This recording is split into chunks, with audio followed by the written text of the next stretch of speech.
In the shadowed corner of a dimly lit pawn shop, nestled among forgotten trinkets and dusty relics, sat an old guitar. Its wood was worn, its strings dull, but it carried an eerie allure that seemed to call out to those who passed by. The shopkeeper, a grizzled man with hollow eyes, would often warn customers about the instrument.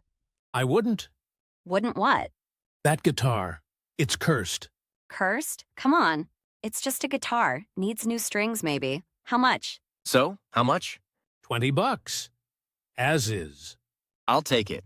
Jack, a struggling musician, strummed late into the night, entranced by the haunting melodies. But as days passed, Jack grew pale and gaunt, his fingers bleeding. Dude, you gotta sleep.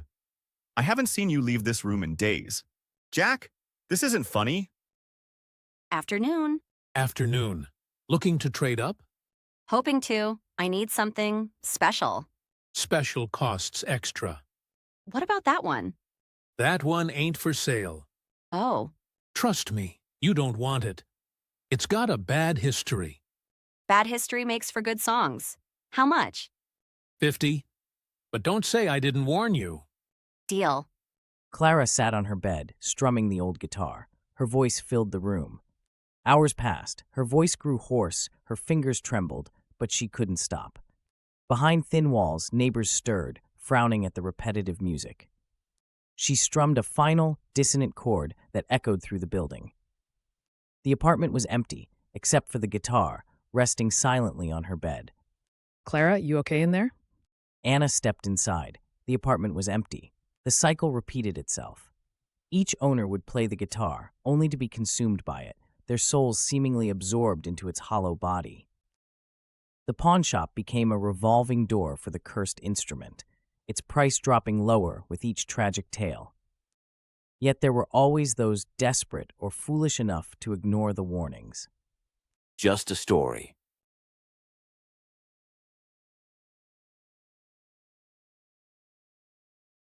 I'll take it.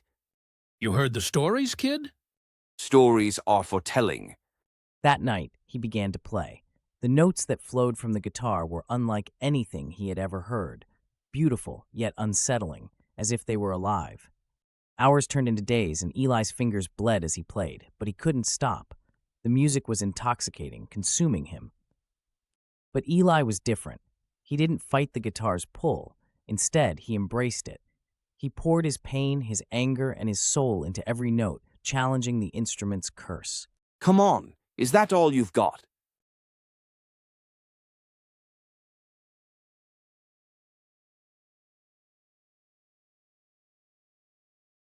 The music swells, becoming impossibly loud, impossibly beautiful. A blinding light erupts, filling the apartment. When the light faded, Eli stood unharmed, the guitar cradled in his arms. Thank you. Free. Grateful.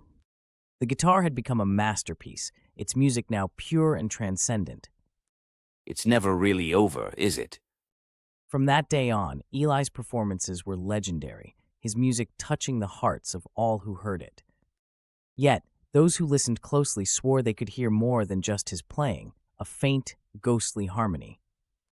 In the quiet moments, when the music faded and the crowds dispersed, Eli would feel the guitar's weight in his hands. We're bound together now, aren't we? Forever.